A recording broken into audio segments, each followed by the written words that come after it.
All right, welcome back to another episode of Teacher Nerds Podcast. I'm Ron Nober. I'm Joe DiPaolo. I'm a technology teacher, 3rd grade to 8th grade. And I teach 3rd grade. And we have with us a returning guest, Kristine Bertulis, our vice principal at Southampton Township Schools. And Kristine, you are our second return guest. So, we're happy to have you back. I'm honored and happy to be here. Thanks, guys. So today we're going to be talking about, what our new normal is in distance learning, and, how it's kind of been a change for everybody. But before we do that, we're going to start off like we always do, no different, with 2 yes mores, 1 no way. And this is a topic I came up with, and it's just springtime sounds. So do you want me to go first since it was my topic? Sure. Okay, so my 2 yes mores would have to be opening up the windows in the morning and hearing all the birds coming alive. I mean, we're kind of in the woods, isolated a little bit. So, you open those windows up and it's like, an orchestra singing, orchestra or a choir singing when you open them up in the morning. And then my second sound is also related to birds, but we have a pleated woodpecker by our house, which, a lot of times we've seen small woodpeckers, but a pleated woodpecker is really large, probably almost a foot tall. Is it Woody Woodpecker? It is Woody Woodpecker. It's Yep. Woody. I knew it. Exactly. And when he is pecking at the tree, it is so loud. Yeah. But it's just, if you can go out and you can find him, it's just amazing to watch. It's like a rhythm, right? It is. Yeah. And it's he was in one of the trees really close to the house the other day, and there were actually pieces of bark and tree actually falling down from where he was pecking. It's so intense, and you can see him pecking and then turning his head and looking where he was pecking at, just to look for insects and then going right back at it again. It was pretty cool. And then I think my 1 no way, and it's not for any other reason than it worries me, is we live on a dirt road and we have kids will use the dirt road for their dirt bikes or quads, and hearing those sounds, I get concerned for their safety because there are streets that intersect and they just fly down the street at, just unbelievable speeds. And I'm always, when I hear them go by, I'm just waiting to hear like a crash or a screech or something. Luckily it's never happened, but that sound kind of always gets to me, and it always starts right around the springtime. Of course. Yeah. So, Joe, Kristine, whoever wants to go next. Ladies first. Okay, I'll go next. So my 2 yeses. So we have a koi pond in our backyard, and in the spring we turn back on the waterfalls. There's 2 waterfalls inside of the koi pond, and it's the most relaxing sound. If I close my eyes, I can actually pretend I'm somewhere else for a little bit. Yep. So that's one of my favorite sounds. And I'd have to say, even though I could hear this sound anytime during the year, because I'm outside more during the spring, I love the sound of my wind chimes.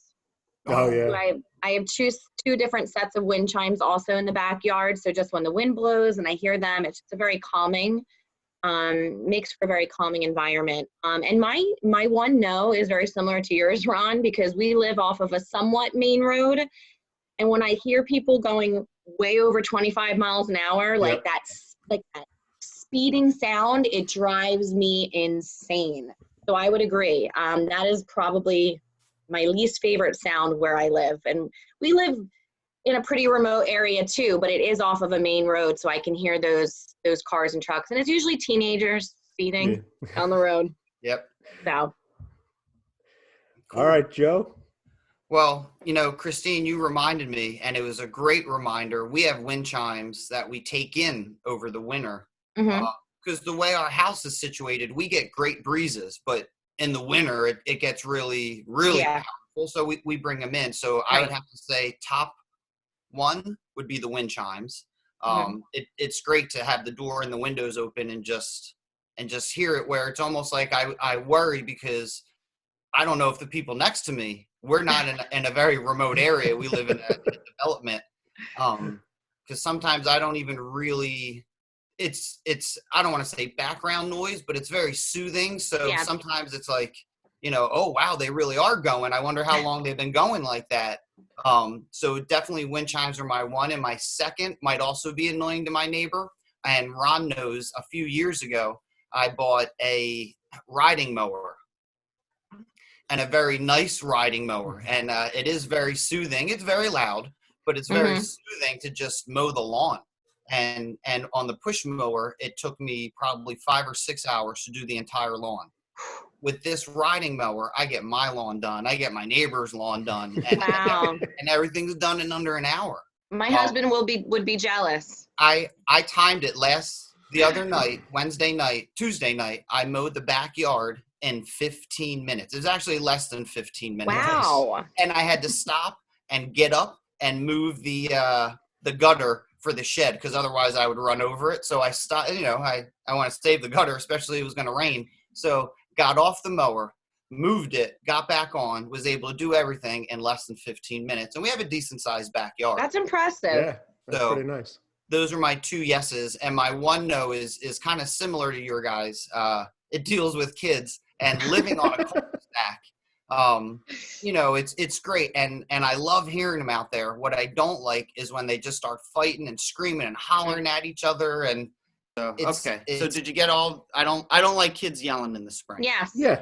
We got. Cool.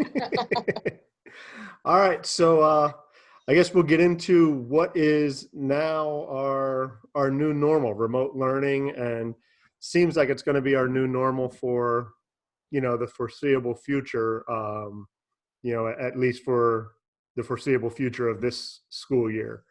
So Kristine, I know Joe and I have been in contact, but to start off, what's it been like as an administrator for you getting all this together?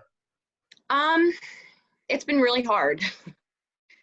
Honest. It's been a struggle. I'd say the hardest part for me is that I don't get like my own Google Classroom. So connecting with the kids is really, really hard because they're not in my own classroom as my one group of students. So I have hundreds of students that I don't get to see every day, and trying to connect with them and make sure they still see my face and I see their face, that's the hardest part for me.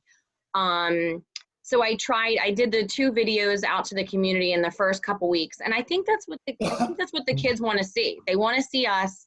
I want to do things that are going to make them laugh and smile and focus on the positivity. But on the other side of things, as much as I'm trying to put positive things out there, it's been a really big struggle. Yeah. I miss them. I worry constantly about some of the kids and their, home situations. And then I worry about my teachers. I know for me, I have a 2-year-old and a 6-year-old at home with me. So right now I'm hiding in the basement. And I'm going to tell you, it's been really, really hard to keep them occupied because my husband is still working. Okay. And try to get to every Zoom meeting, try to get into the Google Meets with the teachers, try to create the videos. It's been a struggle. So it's a balancing act, and I still haven't gotten it perfectly down. It's been hard. It's been tough. It's been really tough. Time consuming, isn't it? It's exhausting. And although some of the days feel long, I can't believe that we've almost been at this for a month. Right. I know. 4 weeks. This was the 4th week, right? This was the start, or I guess now it's the end of the 4th week. Yes. So it's like some of the days feel super long, but then I look at the clock and I'm like, how is it 5 o'clock already? I agree. And sometimes it comes to 5 o'clock and I look back and I'm like, what did I get done? Yeah. I almost don't feel like the amount of time I've spent equals is showing work that's been accomplished. Yeah. Agreed. Definitely working much harder and a lot longer than when you're even in school. I would agree with that too. Yeah, and I know Joe, you've been putting in times. It's a different type of work. Right. And it's always there. You know, I mean, I get up in the morning and it's like, all right, let's start it. And, you know, start your coffee and, you know, maybe chill out for a little bit. But then if I'm just going to sit there and watch, you know, the news, I know what they're going to be talking about. They're going to be telling people to stay in, you know, so true. Telling people things are different. So it's, you know, getting on and doing a morning meeting video every day and trying to get that posted by 7 and, you know, a 3-minute video by the time you record it and then try and download it and then upload it to YouTube and then YouTube's got to do its stuff with it. You know, it's a lot. Done. It, you know, it's an hour's worth of work to sit there and drink your coffee and get it up in the morning like that. And with our log, the first 2 or 3 weeks, I'm logging it till like 9 or 10 o'clock at night. Yep. And then I'm like, you know what? I'll log it till 2. Because that's when we're supposed to be working till. Anything above and beyond, it's just you know, whatever. I'm not gonna have to start, because there's times in the beginning I'm 4 or 5 hours into doing things and I'm like, shoot, I didn't log the time. I know. Right. I know. You know, and then it's feeling, okay, I did this.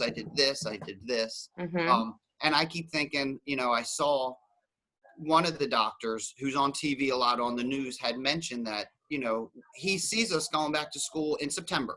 He sees by September, but the new norm will be a lot different. And, you know, even for teachers, like I'm thinking we'll need those emergency plans. And Kristine, as an administrator, you know, right, like things are, we might need emergency plans. And then almost like, what if absolutely remote learning again, you know, like not that, I guess maybe, or who knows, but I'm just assuming that something's going to have to be there. Like, what's the plan to at least get things started the first week? Absolutely. I think this was such a learning, it was a learning curve for everybody, but as administrators, you know, because that's what position I'm in right now, it's something that going forward in the future, you want to have a plan in place that if this was to happen, bam, the next day we would be ready to be like, this is what we're doing. Right. And I think, you know, honestly, as a district, a small district, you know, I think that our community came together very quickly, very well. You know, looking back in hindsight, do I think we could have probably started teaching new material sooner? I do. But I think that our teachers and our admin, we worked together and we made it as smooth as possible for the community. And I think the community has really appreciated it. I've heard from several parents have sent me emails just like they're blown away by how amazing the staff is. And I think it really comes down to, which we've talked about numerous times, the three of us, is that empathy piece that, you know, we are teaching in a crisis situation that nobody is used to. I mean, I heard yesterday from a student whose uncle is probably going to pass away in the next couple of days. Oh, geez. Wow. So we have people in our own community that are mourning, that are struggling. So getting that assignment done for science is not at the top of their to-do list. And I think all of us as a staff, we understand that. Right. And that's the important piece, is that when we come back together in September, the focus isn't going to be who got their work done and who didn't. It's who felt cared about and comforted during this time. I think as adults and kids, that's just my opinion, but I don't think it's going to matter who got what on this assignment or that. It's how did we feel, and if we made the kids feel safe as best we can from being far away from them. Yeah, no, I agree. And I think it's, you know, like you said, we did come together, and I think everybody tried to put together things that got some learning in, but also gave the kids some kind of fun and enjoyment. Right. You know, like you did the virtual spirit week and, you know, the video, and I put up a corny joke week. Did you hear my corny jokes? Yes. And the girls were adorable in giving their corny jokes.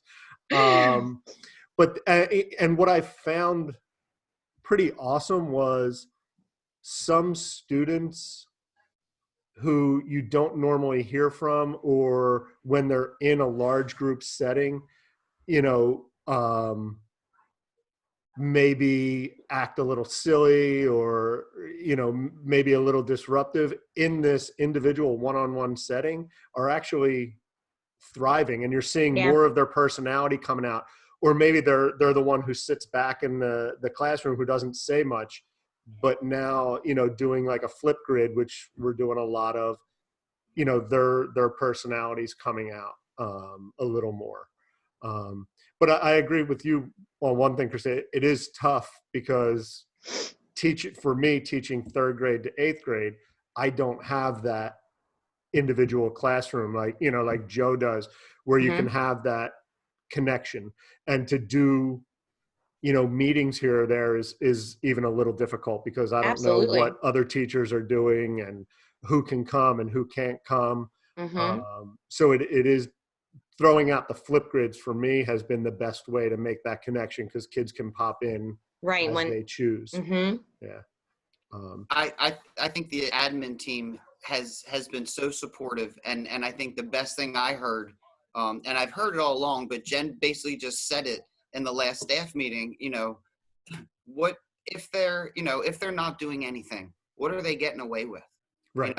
And then on the flip side, if you have kids doing things and getting D's and F's on assignments, I thought the best, I guess, line through the whole thing, she said, if you plan on giving a kid a D or an F, you have to see Kristine or I. And, and to be frank with you, we're not giving any kids D's or F's during this time. Right. And it's so great to hear that, because the whole time, like, I'm telling the kids, look, don't think of them as assignments that are going to be graded. Right. Like it's ideas to further your learning. And it's just really great because, you hear stories, not necessarily from our district, but, Ron, out there on Twitter, what people are having to go through. And we're experiencing it with our own son, who's in 8th grade. And it's tough if you don't have understanding teachers and understanding people that are in charge to say, look, it's not homeschooling. It is not homeschooling. It is not. Because if it is, I'm going to pull the kid out of school right now and deal with it the way I think I should be dealing with it. Because, if it's, I guess it all boils down to educational philosophy. How do you feel learning should happen? Right. And I think what this situation is going to create is better learners. And teachers who are now forced to almost get into UDL. And it's like, it's scary and it's tough and you're throwing yourself out there, and that's scary. So if you're in a safe position, if things are going well, why change? And now it's forcing teachers to change. It's forcing kids to change. It's forcing parents to relook at education. So I think this will make a better class of individuals. And, we've talked before, all three of us, the way the sit there and get these notes into your notebook and study these notes, like, that's not true learning. And now it's like, I've seen our 8-year-olds thrive over this time. And it's almost like they're more motivated now than they were before. And the hardest thing, I guess, is it's maybe easier for me, it sounds like, is not seeing the kids. And I was giving those kids high fives up until I was giving high fives until that Friday. Right. Now, granted, after every high five, I was sanitizing and with the co-teacher in the classroom. When the kids were in there for homeroom, it was, Kim, I'll be right back. I want to go wash my hands with soap and water. But it's hard, and to be able to see them and to worry, our parents going to be upset because during our meets, we're just talking. How you doing? And then we start to get the text messages. Thank you so much for doing the meets.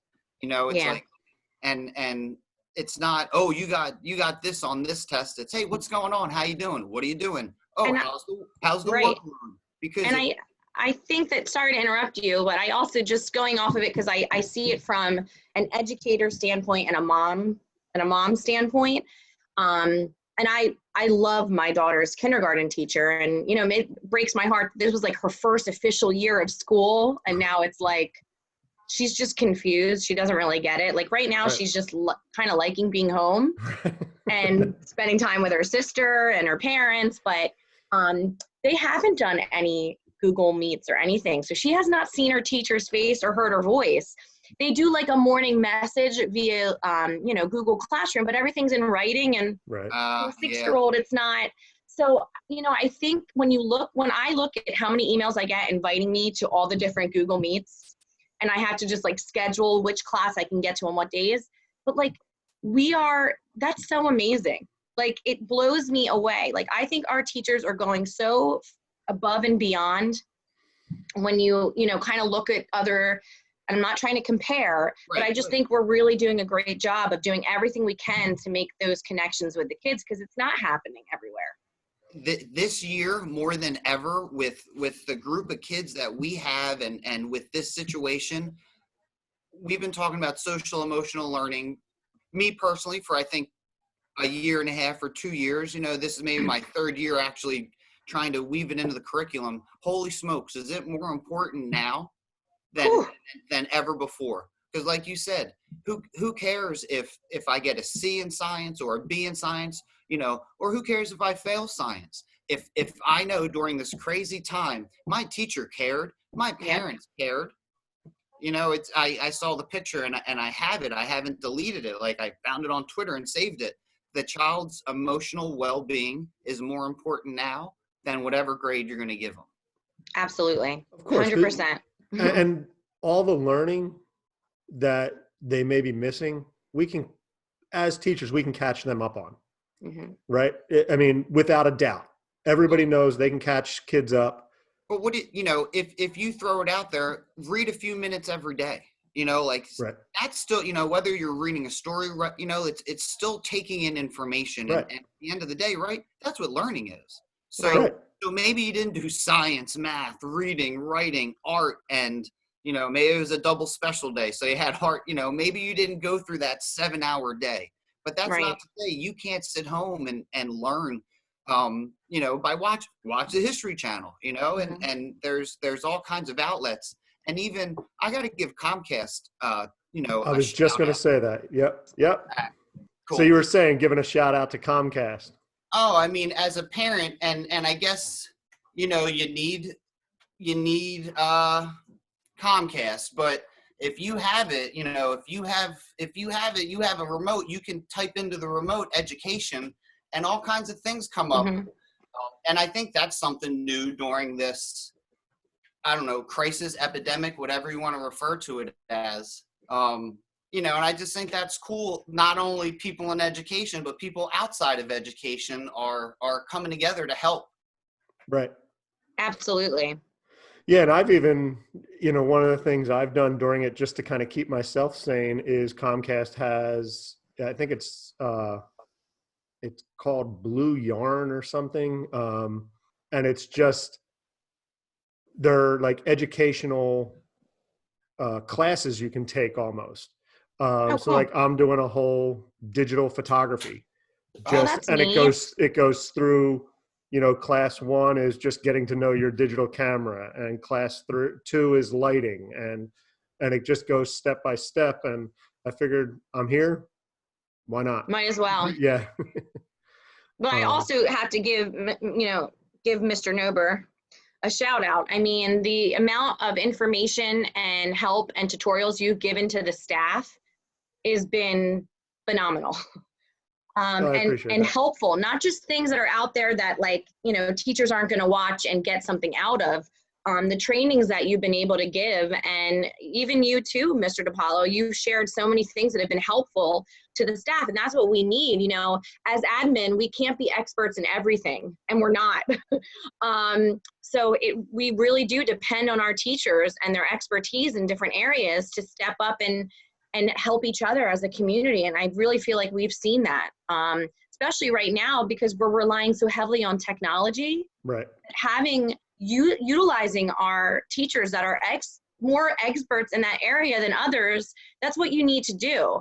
And I think some teachers, were stressed in the beginning, like, oh my gosh, this teacher's doing this, and this. And I was doing that to myself, like, oh my gosh, this admin's putting out this, and this. Like, it became this comparing of who's doing what, and that's not what it's about. I have totally taken that off. Like, that is Right. not what it's about. It's doing the best that you can with what you have, and trying to do better. If you're not trying to do better, then that's a problem. But if you are trying to do better, and do a little bit better than you did yesterday, that's all you can really do. And I feel like teachers just needed to hear that. Look, you are doing enough. And if you don't feel like you are, do a little bit more tomorrow. Right. That 1% and then it'll get better. you to the next day. I like after all the emails that I get, and they're all video questions, and how do you do this? And I spent this amount of time on this video, and now it's not there, and how do I see it? And it's in my Google Drive and it's not playing. What's up? And I'm like, yep. You know, that's the coolest thing is that you're playing with it. And right. and I tell everyone, video is the nastiest drug out there, because once it gets you, you're like, ooh, like, yep. Holy smokes. And yeah. And I'm going to say it, like, I was lucky. So what would you say if we were kind of starting to wrap things up? What are your maybe 2 biggest takeaways from, our new normal? My 2 biggest takeaways, that's really hard on the spot, but I think one of my takeaways is how much we take for granted. And we don't realize how much, we don't take advantage of as much as we can when we can do it. So I think right now, if anything, I think teachers, adults, kids are realizing what they took for granted. And I think it's how much. The coolest thing is hearing the kids say how much they miss school. Yeah. And it took about 2 days, right? A day or 2. Yeah. Being like, this is awesome. Right. Holy smokes, I miss that. Right. And I think even with, adults and working with as colleagues and coworkers, in this situation, it's really, I've always thought our teachers are rock stars, but this has brought me to a whole different level of appreciation of our entire school community, but especially the staff, because we would not be able to do what we're doing right now. And I think we're doing a phenomenal job without the staff. So for me, it's focusing on what we kind of took for granted, and then the appreciation of people would be the 2 major things that I'm, as in my career. As a mom, it's different, but as, as a vice principal, those are my 2 biggest takeaways right now. And appreciative of my fellow administrators. Jen I told her yesterday, it's like, Jen, your email, like, you are rising to the occasion. Yep. And you've really done an excellent job. And, sometimes you feel like it's a thankless job when you're at the top, and she really has done a great job. And I'm thankful to have the administration I do, because they are very empathetic and they really care about the staff. And I think that's come forward during this time. Definitely. Yeah. Joe, what about you? What some takeaways? I said to Kim very early on, we'll see whether or not our kids truly got what we wanted them to get. I don't want to say, and we had a parent tell another parent that Mr. DiPaolo has been training for this time his entire teaching career. Right. And I told, we've been watching those videos. They've been, working after watching it. So they knew all that stuff. And right. I told Kim, like, let's see, because we talk a big talk. Our kids are great. They do this. They navigate these platforms. They weave in and out of it seamlessly. And Kristine, you saw it when you came in for the observation. Mike Harris saw it when he came in, and we're running groups, and these kids are doing this, and some kids are doing something different, and it's a reading lesson, and a kid might be watching a math video. Like, that was great, but that was all guided by Kim and I. Mm-hmm. We've seen these kids like flourish. They've been thriving, and we're now getting these comments from the parents that are teachers going, Mr. DiPaolo, Sarah's telling me how to set up my Google Classroom. That's amazing. We had one little boy tell his mom, wait a minute, what do you mean your classroom doesn't have a name? Chilling with ideas sounds cool. You got to get these kids to want to come into your classroom. So, like, those were the comments we were getting. So I said, Kim, you know what? we did it. Like, yep. We pushed out curriculum. We did the things we were supposed to do when we were in there. But more importantly, we got these kids to know that learning's important, and it's more than just opening up a book and doing this page. Mm-hmm. So that was, I think that was my biggest takeaway is everything we've been talking about and everything we've been doing and implementing in our classroom seems to work and seems to be the right way. And you right. know, Ron, we talk about it all the time. We go to Texpo, we go to those meets and people are talking the talk and, you know, pushing the new thing. And, you know, we're buying into it and, you know, not everyone always buys into it. So there's right. always the question, you know, is what we're doing the right thing? Mm-hmm. It seems like the way those kids got through this, or I shouldn't say got through it because they're still, and they hit the wall, you know, like there were times where we were getting emails from parents saying, is it okay? There's no due date. Can they do today's work tomorrow? Right. And my reply was, if they need a day off, then they need a day off. Yeah. You know, like I don't want it to be here's what you have to do Monday. It's due Tuesday because Tuesday this is coming. To me, that's flexibility. So to have kids that wanted, you know, when Sarah broke her leg on the day they were prepping her for surgery, her question was, do you think I'll be able to get my KWL chart done in time? And I talked to the mom for about 45 minutes. She was bawling, not because her daughter was going through surgery. I'm sure, well, I know that had a lot to do with it, but she was so impressed. Like she was more concerned about school and making it to this week's meet and not disappointing her teachers. And my response to her mom was, listen, talk to her about the Band-Aid activity we did in the beginning of the year. Because when the kid comes up with the ailment that says, I have a tummy ache, and Mrs. Bray says, oh, sweetheart, I'm sorry, here's a Band-Aid. That'll make, and everyone gets a Band-Aid. You know, like the kids are realizing, I'm going to get what I need. Mm-hmm. So mm-hmm. I think I talked totally in a circle, but and I don't even know how many things I addressed, Ron, but you know, like I'm taking all that away, that whatever we've done, like we want to continue to build on that. Right. It's worked. And the kids they're owning their learning, completely owning their learning. And this is what this pandemic has showed me, like we're preparing these kids for the future. And so what else I'm excited about is everything that's being created now is going to be used for the third marking period next year. Right. And we're just building those bag of tricks. So when we do go back, you know, we will, how Kyle talks about having all the bank of videos, like we'll be able to hit those kids. And we'll have it all there. Yeah. So I am, I mean, I'm this stinks, the situation we're being in, but to be able to come out of it with a bag of tricks is what I'm excited about. Yep.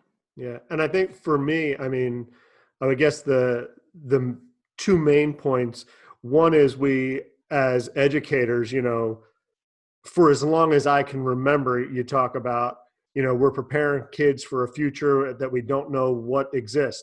This is the future that we didn't know was going to exist, and we're living it and having to be prepared for it and doing it.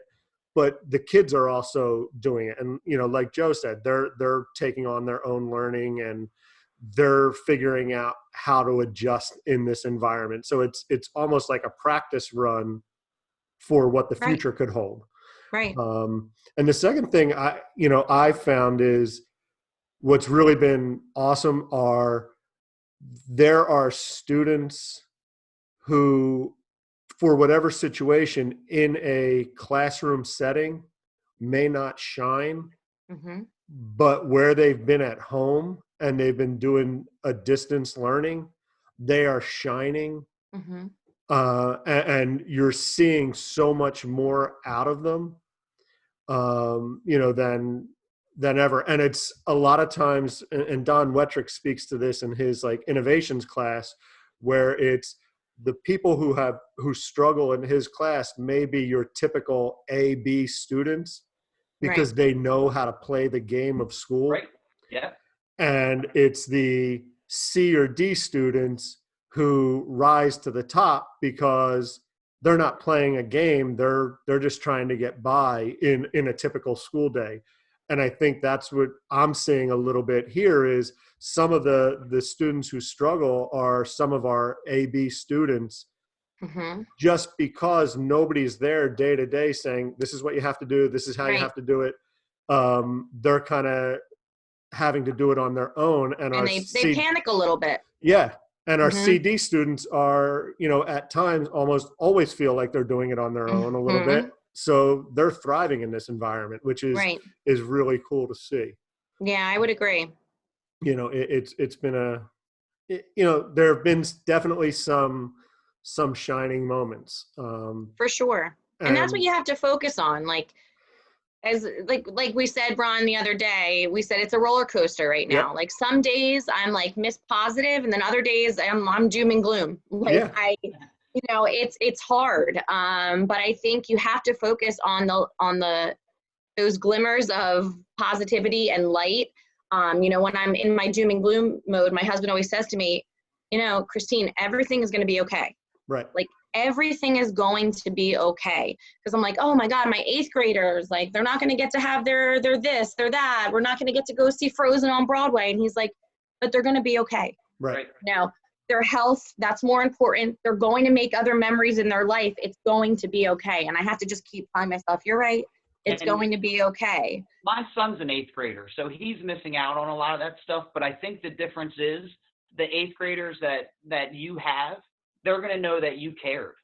And I hope so. Like they're going to know that you miss them and you're putting out all this stuff because of them. I think they're going to get that. And I know I've gotten that from our administrative team, and my doom and gloom has come, there's been a few things, but it's never been from anything from Southampton. And no, because it's my own head. Yep. Ron and I have been talking, we've been doing meets, right? That's week, Gary and I and him were on a meet for sometimes it was like 2-3 times a day. Yep. Yeah. In the beginning, for sure. And everything I was venting to them, and I apologize because it was all like, it had nothing to do with Southampton stuff. It was all the stuff that my son was going through, and his district has been great, but not every teacher has been great. And so Kristine, when I was reading those emails from Jen, like especially the one where she talked about the three characteristics that everyone should be having during, empathy, consideration, and I forget what the third one was, but I'm reading that, I was almost in tears because that's when Dylan was going through everything, and I'm like, that messed me up for 2 or 3 days. And then Jen's emails, like each day brought it back because I'm like, I wanted to send those emails to his teacher. Yeah, no, right. I know. And what Jen and I, when we talked, we said, look, there's a few things that we know we have to do. We have to make sure that our teachers hear from us as much as we can every day so that they know that we are there, we're working, and we're there for them. And we have to keep them positive because, like I said, every teacher's going in this like up and down mode, and we get that. And a lot of people are also having to teach their own children at home. Right. I only have, Anna's in kindergarten, Abby's only 2, but even getting through kindergarten work right now, sometimes I literally want to pull my hair out. Right. And it's kindergarten work, but kids are different with their parents at home than they are in the classroom. So making sure, Jen and I said, we got to make sure our teachers know that we're flexible. We're expecting them to be all these things. We have to be all these things. Yeah.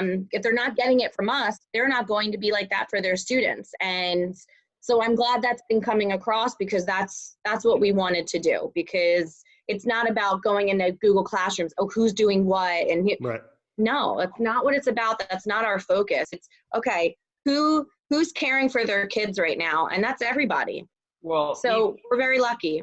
Even with the workload that we'll be, putting new material out, when the fact that it's only 2 reading lessons a week, 2 writing lessons a week. When I was explaining that to the kids, I'm like, guys, usually we're like 4 to 5 reading a week, 4 to 5 writing a week, and trying to move forward.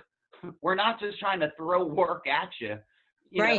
And it's great because they understand it. And the fact that it's not sending school home, but you are going to be coming back as a 4th grader next year. So we want you to be able to come back with something in your pocket. And I think parents understand and appreciate that. Right. I'm trying to think of like the biggest pep rally we can have at the beginning of the year. Like this, like welcome back. Like it's going to be big.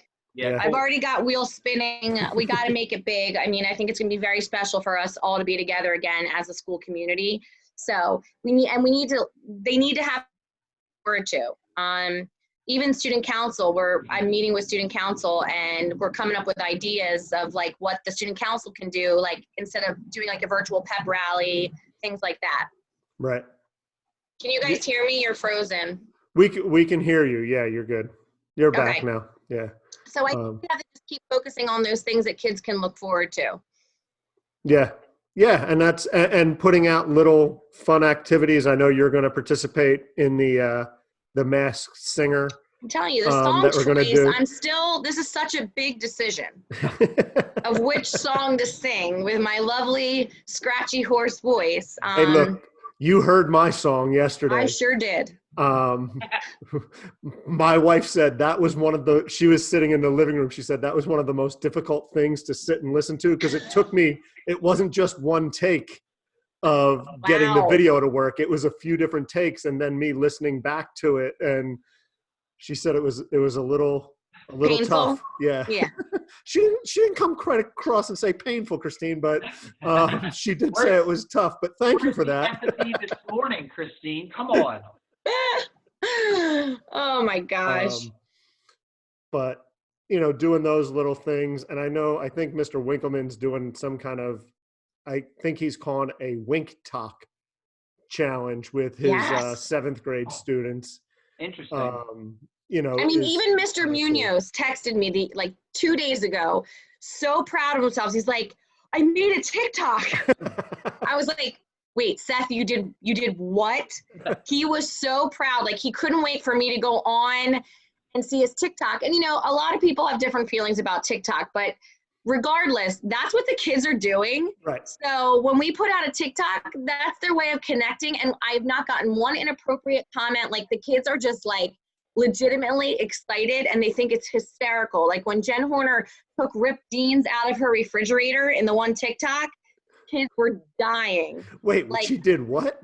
So there was this refrigerator bit where you would take something random out of your refrigerator that wouldn't make sense. Like Miss Carp took her dog out. Okay. I took the Easter Bunny out. Jen Horner took out a pair of jeans that had holes all down the, and and that's we all know thing. Jen with holes in jeans. Yeah. Yeah. I mean, we don't have to talk about how many times we've heard the word holes, Ron, in an assembly. However, I mean, the kid gets things like that they're like, oh my gosh, like Mrs. Horn, that's hysterical. Right. And she's like a real person. Sometimes they forget that. Right. And it's those things that they love. So we're going to continue to do that as much as possible. And our staff is always on board to do fun things like that, which makes it so much easier. And Mr. DePaul, I'm expecting to see you in The Masked Singer. I mean, you've heard me sing. I know. Everybody who listens to the podcast has heard you sing. And I've seen you try out for a boy band, I believe. Well, that was just dancing. I can dance like there's no Well, tomorrow. maybe our next thing will be like the Masked Dancer. Contest. Yeah. Oh. All right. Well, I think that's going to wrap us up. It was a great episode, kind of talking about the new normal, what things are going to be, what things are like and lessons that we've learned. All right. So Joe, thanks for joining us. Once again, I'm Ron Nober. I'm Joe DePaulo. And we were joined by our guest, Kristine Bertulis. All right. Check us out on teachernerds.com. Check us out on Twitter @teachernerds. Joe, and on Instagram. Teacher Nerds Podcast, Ron, if you're chilling on the gram. All right. And Joe, that's nerds with Z, Ron. That's right. It's a Z. We're teachers. We spell things correctly. You guys were on Instagram. Oh, yeah. Oh, yeah. All right. I'm going to have to find you on the gram. Yeah. Check out the Teacher Nerds store on teachernerds.com, and we'll see you in the future. All right. Cool. Bye, guys.